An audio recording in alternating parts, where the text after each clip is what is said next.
106,000 police personnel waiting for booster shot appointments.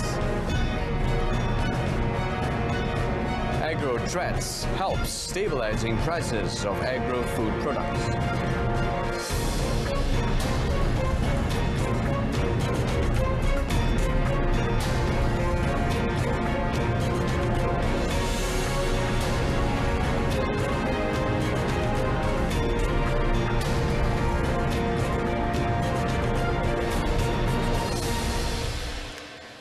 Welcome to Updates at Noon with me, Brendan Lepore.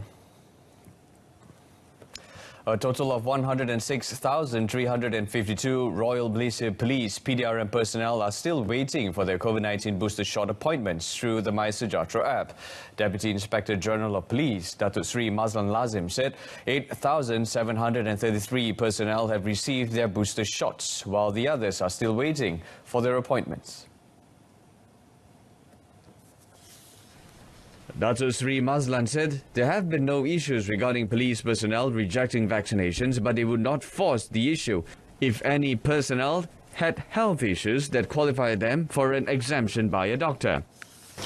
Untuk dos vaksin booster ni, jenis booster ni, kita telah ada seramai 8,733 pegawai anggota yang telah menerima, iaitu lebih kurang 7.59% daripada seluruh, iaitu kita ada 100 lebih ribu. Jadi yang belum lagi ada 106,352, iaitu 92.41%. Sebab ini menunggu giliran untuk diberikan oleh pihak KKM. He said this to reporters after presenting donations to police retirees and the needy in Pulau Pinang yesterday.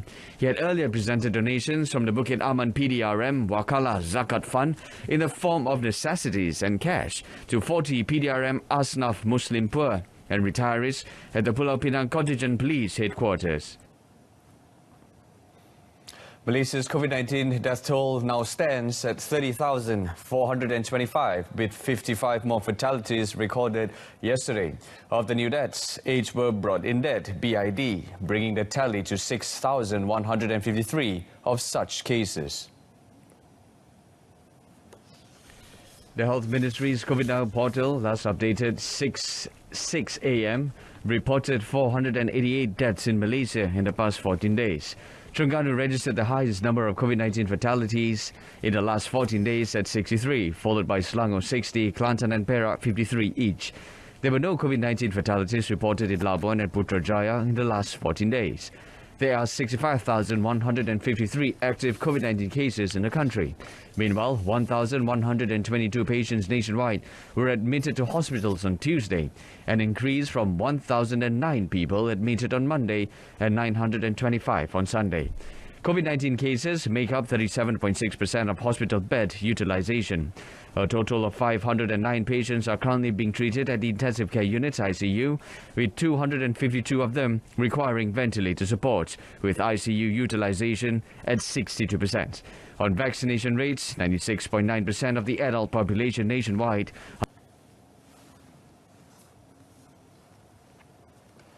A total of 84 positive COVID-19 cases were identified from random screenings conducted during the current parliamentary sitting since 27 October. Health Director General Tan Sri Dr. Nur Hisham Abdullah said 18 cases were identified from Dewan Rakyat pre-sitting screenings from the 22nd to 25th October, and control as well as preventive measures were carried out. In a statement, he said all cases were isolated and investigations found the cases are not linked to epidemiology and no clusters were reported. He said 41 cases were reported between 27 October to 28 November, and all cases were isolated quickly and there were no clusters reported, while 25 cases were detected through random screening on Monday. He said the cases identified have infectivity rates with a RT-PCR-CT or cycle threshold value of between 13.70 to 36.11. Tan Sri Dr. Nur Hisham explained that so far all samples are most probably Delta variant detected through screening using PCR genotyping assay. He also advised individuals attending Parliament to continue monitoring their own health using My Sejahtera application, and those found symptomatic are advised not to be present in Parliament and get tested for COVID-19 and to seek treatment. The current Dewan Rakyat sitting is from 27 October to 23rd December 2021.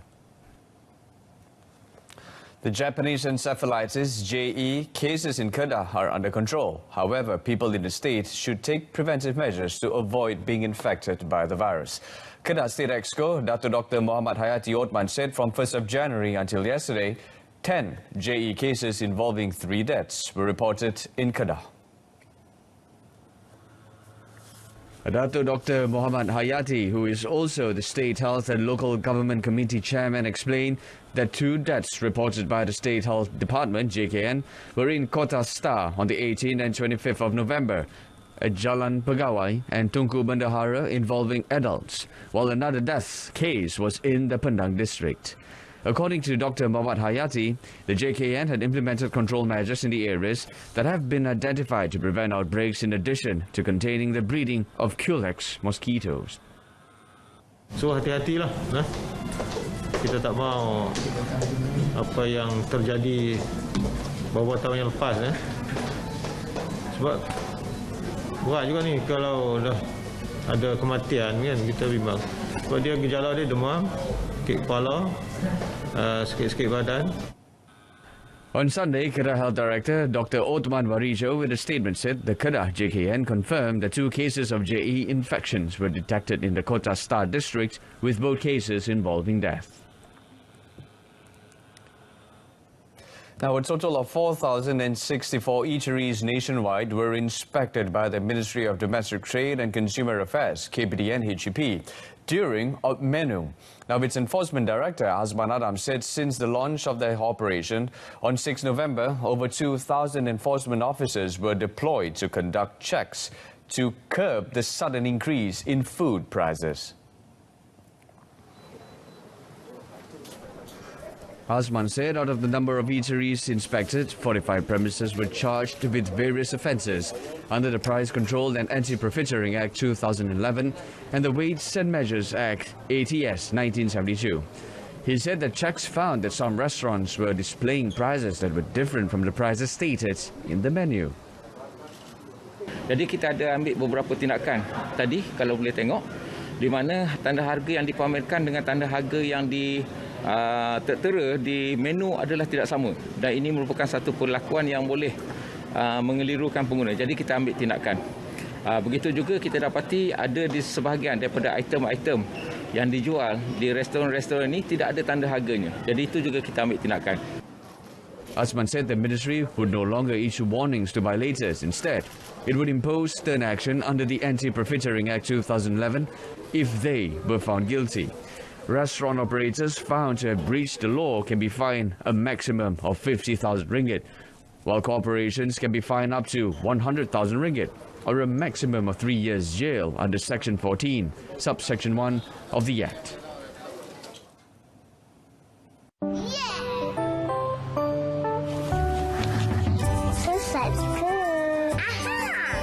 Pandainya, anak siapa ni?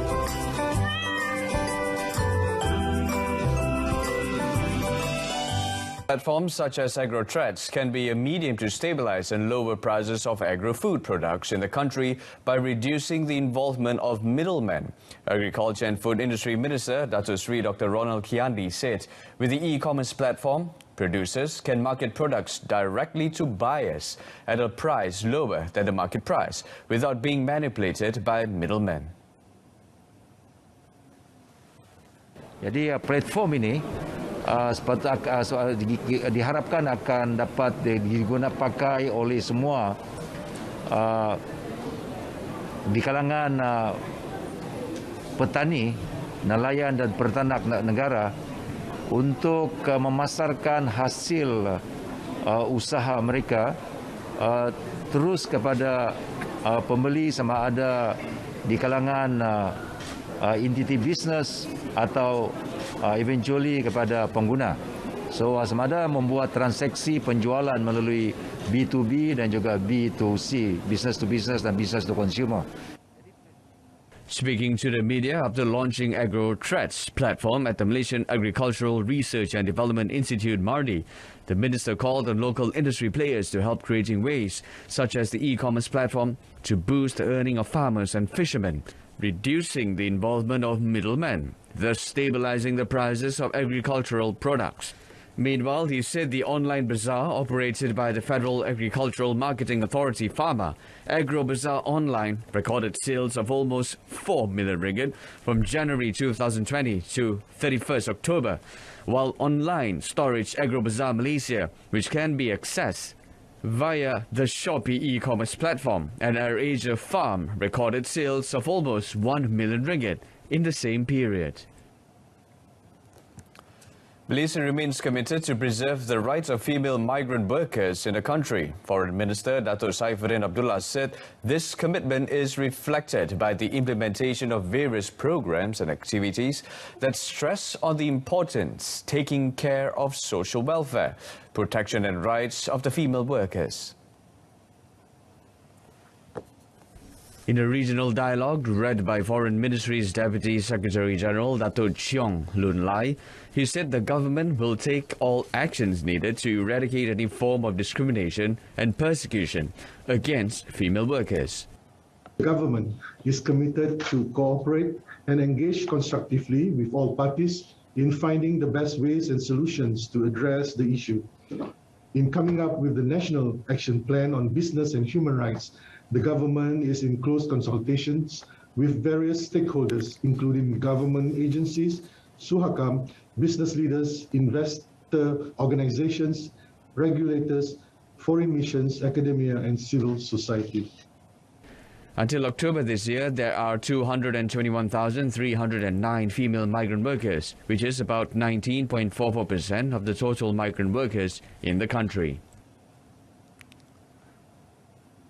Minister in the Prime Minister's Department, Religious Affairs, Idris Ahmad, has revealed that there is possibility of the Hajj subsidy for next year to be maintained. He said the PM's department will be briefed on the matter by Lembaga Tabung Haji (TH) before any decision is made by the Cabinet. Cuma kita memang open kepada mereka yang tidak mau ambil bantuan ni, kita open. Kepada mereka adalah, tapi tak ramai yang minta supaya mereka tu tak terima bantuan haji tadi. Memang kita open. Setakat hari ini betul lah, kita final belum bincang lagi. InsyaAllah nanti dia akan brief pada saya dan kemudian kita akan bawa ke Majlis Jamaah Menteri. Tabungan tengah finalize lah. Finalize nak tengok. Masa terdekat nanti insyaAllah. According to media reports in March, the costs for performing Hajj this year has increased by about 9%, from 22,900 ringgit to 25,000 ringgit per person, compared to 22,900 ringgit in 2019 and 2020. At present, Malaysian pilgrims only have to pay 9,980 ringgit per person, while TH subsidized the remaining 12,920 ringgit. The figure has remained unchanged since 2009. Bank Rakyat has launched Bank Rakyat Quick or Break, a virtual banking platform, as an alternative channel for customers to access its retail banking products. Chief Executive Officer Datuk Syed Abdul Aziz Syed Hassan said customers only need to scan the Quick Response QR code to obtain information related to bank products as well as apply for financing online.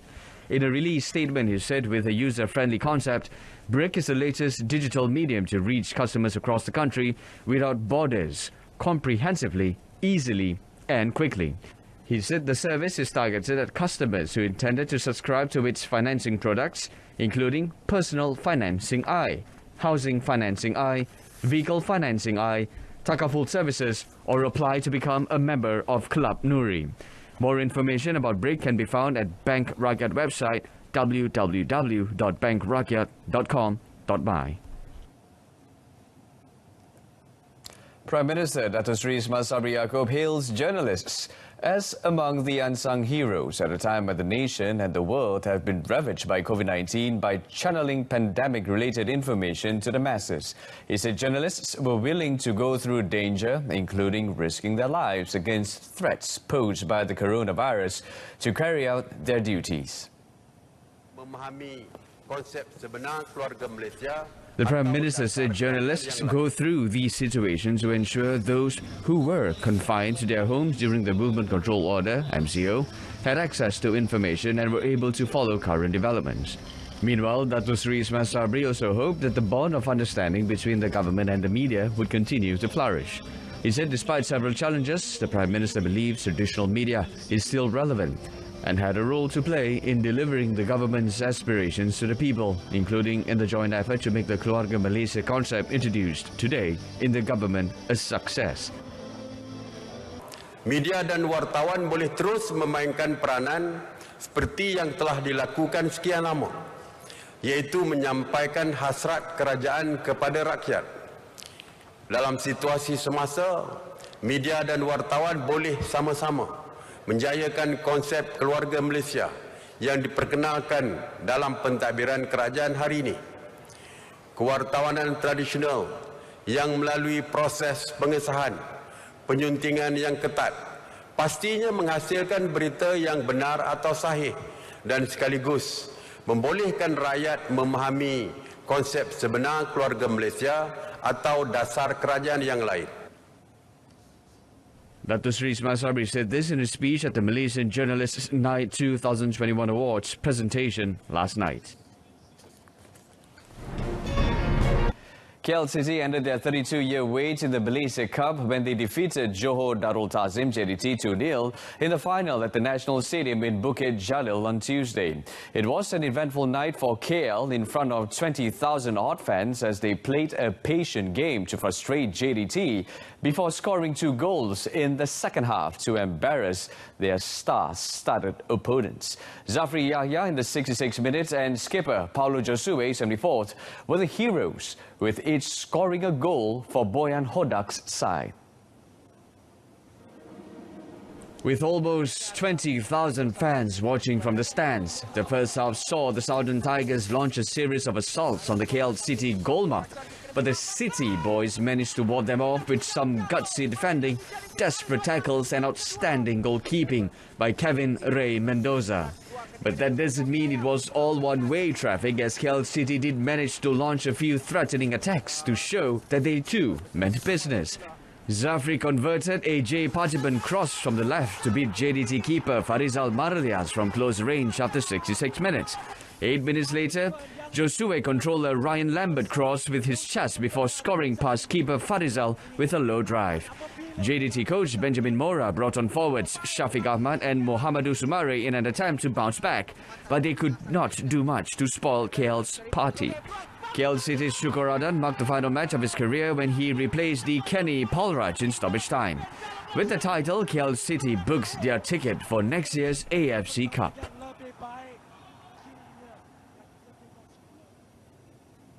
Kuala Lumpur KL City FC head coach Boyan Hodak has described his team's Malaysia Cup final against Johor Darul Ta'zim JDT last night as the most challenging task ever in his career in the Malaysia League, M-League. Now, the Croatian said this was because his KL City team only had the services of 2 national players, D. Kenny Paulraj, Muhammad Akram Mahirian, unlike when he guided Kelantan to the title in 2012 and took JDT to the final in the 2014 edition. However, Hodak 50 said the spirit of togetherness among the KL City players was among the key to their impressive unbeaten run in the Malaysia Cup competition, which culminated with them being crowned champions after defeating JDT 2-0 at the National Stadium in Bukit Jalil last night. Before the game, we have planned to basically, we said if we manage to keep first 30 minutes draw, that we will win the game. So this one, I said in half time, we were more and more confident, because you cannot play 90 minutes high tempo, especially when you have so many matches in this year. KL City's midfielder Zafri Yahya, who was named man of the match, admitted he was impressed with the team's performance during the league. Terkejut juga dengan pencapaian yang Kuala Lumpur sekarang ni ada. Kami 21 game tak pernah kalah. Itu pun dah sangat saya terkejut sebenarnya. Kita datang final ni bukan pasukan pilihan, tapi dengan kita boleh beat Johor lah. Last night's win allowed KL City to create their own history by ending a 32-year-long wait for the coveted Malaysia Cup and denied the Southern Tigers the chance to defend the trophy they won in 2019.